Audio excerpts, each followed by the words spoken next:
Blue lock episode 8 में आपका स्वागत है। पिछली बार की तरह ये वीडियो भी बहुत धमाकेदार होने वाला है, तो इसे प्लीज पूरा जरूर देखना। मैं गारंटी देता हूँ आप डिसअपॉइंट नहीं होंगे। वीडियो के स्टार्टिंग में हम पिछला सीन देखते हैं जिसमें नागी ने एक आइकॉनिक गोल करके अपना अलग ही लेवल का ऑरा जमाया था। नहीं, आप स्टेडियम को देख के ही समझ सकते हो, लेकिन अंडर 20 का जो मैनेजर है वो गुस्से में था क्योंकि ब्लू लॉक ने ऑब्वियसली एक गोल जो कर दिया है। तो वहीं पे आनोरी बहुत खुश होती है क्योंकि उनके टीम का कमबैक हो गया, लेकिन उसे लगता है कि उनके टीम का अटैक अचानक कैसे शुरू हो गया, जबकि 1 मिनट पहले तो वो बुरी तरह से स्ट्रगल कर रहे थे। ईगो समझाता है इन गोल्स में मत उलझो क्योंकि इसका जो की था वो पहले ही बन चुका था, लेकिन आनोरी कुछ समझ नहीं पाती, इसलिए ईगो बोलता है इतोशी रिन ने ये सब पहले ही कर दिया था। क्या मैंने तुम्हें नहीं बताया था? हमारे खिलाड़ी असली चीज से निपटना जानते हैं। ये सुन के आनोरी पूछती है क्या इसका मतलब वो केमिकल रिएक्शन से है, जिसपे ईगो हाँ बोलता है। देन ईगो एक एग्जाम्पल देता है, अगर तुम एक चीज को फॉलो कर रहे हो तो जरूरी नहीं है कि वो तुम्हारे प्लान के हिसाब से ही हो। हम जो प्लान बनाते हैं वो थियोरी के लिए तो ठीक है, बट वो प्रैक्टिकली मीनिंगलेस है। देन ईगो बताता है जब चीजें प्लान के अकॉर्डिंग नहीं चलता तब सभी लोग पैनिक कर जाते हैं और अपने आने वाले फेलियर के लिए एक्सक्यूज देना शुरू कर देते हैं, जिससे वो खुद को बुरा फील ना करा सके। बट ये एक लूजर का सोच है। ईगो आनोरी से पूछता है तुम बताओ इस टीम का ऑब्जेक्टिव क्या है, जिसपे आनोरी बोलती है विन, जीतना। ईगो बोलता है बिल्कुल सही, एक विनर कभी ऑब्जेक्टिव को लॉस नहीं करेगा बल्कि सिंपली उस चैलेंज को टैकल करेगा, भले ही उसकी योजना विफल हो जाए, पर जब तक वो अपने उद्देश्य को प्राप्त करने का प्रयास करेगा वो नहीं हारेगा। यही वो सोल्यूशन है आने वाले न्यू चैलेंज के लिए। आनोरी बोलती है तो यही वो चीज है जिसे तुम्हें सुधारने की जरूरत है। देन ईगो बताता है हमें ब्लू लॉक में ऐसे इंट्यूटिव मेडिक्योर प्लेयर की जरूरत नहीं है, हमें ऐसे इगोइस्ट प्लेयर की जरूरत है जो अपने चुनौतियों को तलाशते हैं। एग्जैक्टली, इतोशी रिन ऐसा ही प्लेयर है और इसागी ने भी इस चीज पे रेस्पॉन्ड किया है। ईगो बताता है कि उसके थॉट्स के हिसाब से रिन को जगाने के लिए इसागी यूइची आवश्यक है। तभी इसागी के पास चिगिरी आता है और बोलता है चलो हमें और स्कोर करना है। इसागी सोचता है कि कैसे उनमें से एक गोल स्कोर कर सकता था, लेकिन उनमें से कोई ये कर ना सका, उनके पास अच्छा स्किल मौजूद था। देन रिन ने भी इनकी ओपनिंग टाइम में मदद किया था, ये बोलकर मेरे ऊपर अपना आंख बनाए रखना, और ये वर्ड इसागी के लिए बहुत हेल्पफुल साबित होता है रिन के साथ उसका लिंक अप करने में। देन इसागी रिन के पास जाता है और बोलता है हे तुम्हारा मूव अच्छा था, मैं श्योर हूँ ये नेक्स्ट टाइम जरूर काम करेगा। पर रिन को लगता है कि इसागी शायद उसके ले रहा है। रिन बोलता है जो कुछ भी गोल नहीं है वो वर्थलेस है। इसागी तुम भी तो स्कोर करने वाले थे है ना, तुम गोल्ड फिश की तरह मिडिल में मेरा पीछा करते रहे, लेकिन जब एक बार तुम उस एरिया में पहुंच गए और तुम्हारा ईगो तुम पे हावी हो गया, तुम खुद एक गोल करने के लिए आगे बढ़ गए। जिसे सुनने के बाद इसागी बोलता है क्या तुम्हें इससे कोई दिक्कत है, जिसपे रिन बोलता है बिल्कुल नहीं, कीप इट अप। एक दूसरे का फायदा उठाना और एक दूसरे को निगल जाना एक उद्देश्य पूरा करता है।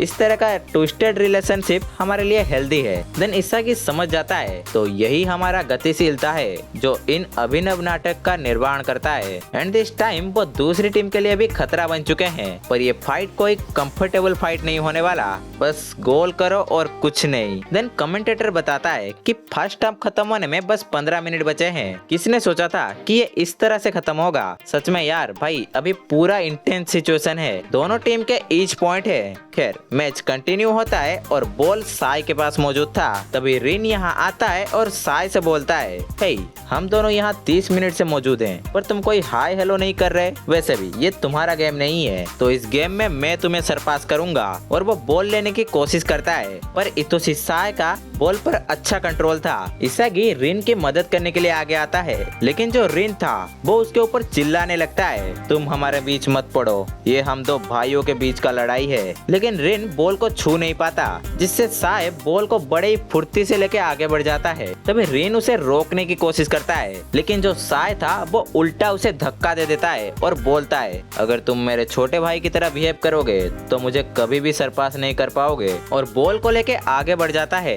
साय के ये फॉर्म को देखकर स्टेडियम के लोग खुश हो जाते हैं क्योंकि यहाँ दो भाइयों के बीच का लड़ाई हो रहा था। अंडर 20 के सारे प्लेयर्स भी अपने फॉर्म में आ जाते हैं। तो वहीं पे ब्लू लॉक की टीम भी थोड़ा घबराहट महसूस कर रहा था। दूसरी तरफ निको याद करता है कि ईगो ने उससे पूछा था, क्या तुम्हें पता है कि तुम्हें सेंटर बैक में क्यों दिया गया है? निको जवाब देकर बोलता है, मेरे विजन के कारण मैं अच्छी तरह से फील्ड को एनालाइज करके ही डिसीजन लेता हूँ। और ये जवाब एकदम सही था। देन निको साय के आसपास मौजूद सारे प्लेयर्स को एनालाइज करता है, लेकिन तभी साय सेंदो की तरफ बॉल पास कर देता है और निको भी सेंदो के सामने मौजूद था। निको नोटिस करता है कि बॉल उल्टा आ रहा था, यानी कि उल्टी दिशा में घूम रहा था। और अगर ऐसे ही निको उस बॉल को टच करेगा तो उसके कंट्रोल में तो बॉल नहीं रहेगा, बल्कि सेंदो को फायदा होगा बॉल को लेने के लिए। बट दोस्तों ये निको है, इसलिए वो अपने स्टेप को थोड़ा छोटा कर लेता है और स्पीड को भी कम कर लेता है। सेंदो पहले बॉल को टच करता है जिससे बॉल थोड़ा ऊपर उड़ जाता है।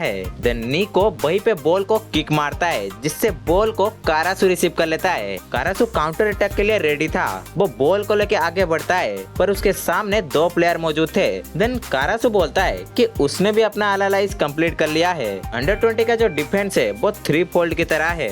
फ्रेज 1 जब दूसरे टीम के पास बॉल जाता है तब हायाते प्रेशर देता है। फ्रेज 2 को आप लोहे की दीवार की तरह मान सकते हो जिसमें कोई छेद नहीं है। देन कारासु ओतोया को बॉल पास देता है। ओतोया को बॉल मिलते ही वो आगे बढ़ जाता है, लेकिन तभी उसके सामने आ जाता है दाराई उसे चैलेंज करता है, लेकिन ओतोया चैलेंज को एक्सेप्ट किए बिना वो कारासु को बॉल पास दे देता है। कारासु फिर से ओतोया को रिटर्न पास देता है। दाराई बोलता है, तुम एक गुड डुओ हो।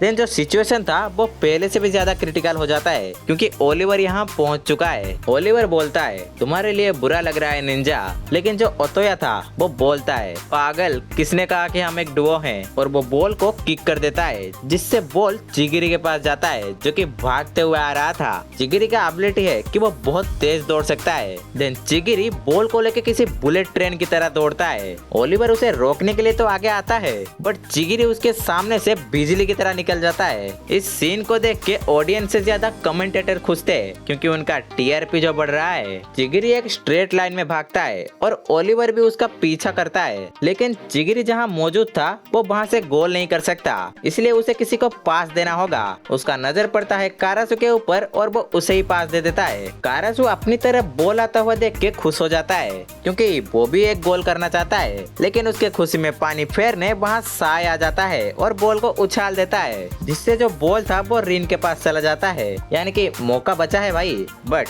रिन के पास भी ओलिवर पहुंच जाता है। भाई मुझे एक डाउट है, ये ओलिवर हर जगह कैसे पहुंच जाता है? खैर आइको मन में सोचता है कि उसने इन लोगों को बहुत अंडर एस्टिमेट किया है। वो सोचता था कि ये लोग तो कुछ नहीं है, लेकिन वो खुद गलत था। इन सबको गोल स्कोर करना है और इसकी शुरुआत रिन ने की थी, इसलिए वो रिन को क्रश करना चाहता है। तभी आइको के पीछे इसागी आ जाता है, लेकिन आइको अपनी नजर रिन पे ही बनाए रखता है। वो सोचता है कि रिन राइट फुटर है। जब उसने अपने भाई की कॉपी करके गोल करने का ट्राई किया तो एम गलत हो गया क्योंकि उसने लेफ्ट फुट से किक किया था और अभी जो सिचुएशन है उस हिसाब से रिन अपना राइट फुट भी यूज नहीं कर सकता। बट फिर भी अगर वो यूज करता है और किक मारता है तो गोल सीधा स्ट्रेट लाइन में जाएगा जहाँ पे ऑलरेडी डिफेंडर्स खड़े हैं। लेकिन रिन इन सब को इग्नोर करके अपने राइट फुट से एक किक मारता है जिससे जो बॉल था वो सीधा गोल बॉक्स में जाता है। ओलिवर ये शॉट को देख के चौंक जाता है और साथ में स्टेडियम के लोग भी। देन ओलिवर सोचता है कि कुछ तो अलग है ब्लू लॉक में। अरे भाई सच में अलग है यार, तू क्या सोच रहा है? हम भी सोचते हैं। रिन अपने गोल का सेलिब्रेट करता है और साथ में स्टेडियम के लोग भी इसका अप्रिशिएट करते हैं। ब्लू लॉक ने 2 गोल किए हैं और अंडर 20 ने 1। इस हिसाब से ब्लू लॉक अभी लीड में है। इसागी बोलता है कि नेक्स्ट टाइम वो गोल करेगा।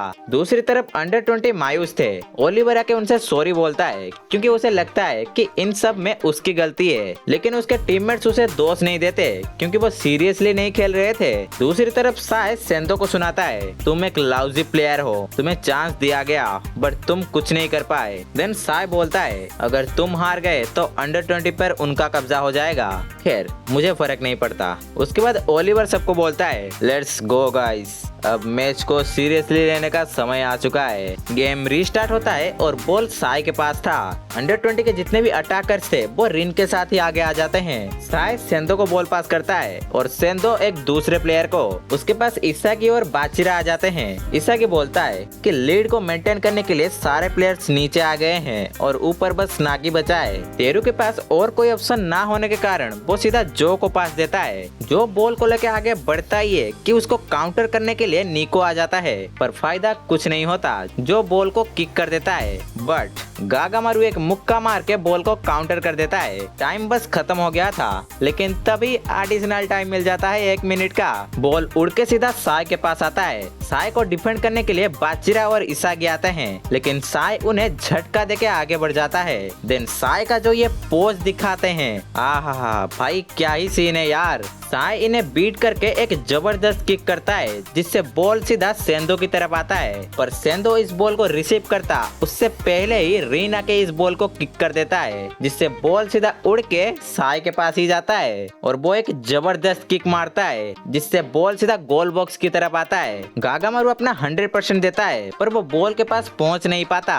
तो वहीं पे आर्यू भी तो मौजूद था। वो अपने पैर की मदद से उस बॉल को रोक देता है। आनोर ये सीन देखकर खुश हो जाती है और एडिशनल टाइम भी खत्म हो जाता है। इसी के साथ ब्लू लोग लीड में हैं। दूसरी तरफ हमें दिखाया जाता है सीधो को, जो कि एक किलर स्माइल देता है। इसका मतलब आप समझ सकते हो कि नेक्स्ट एपिसोड में सीधो का एंट्री है। तो दोस्तों नेक्स्ट एपिसोड में डबल धमाका होगा या फिर ट्रिपल धमाका। तो वीडियो को लाइक और चैनल को सब्सक्राइब कर दीजिए। और हाँ, वीडियो को यहाँ तक देखने के लिए आरिगातो गोजाइमास।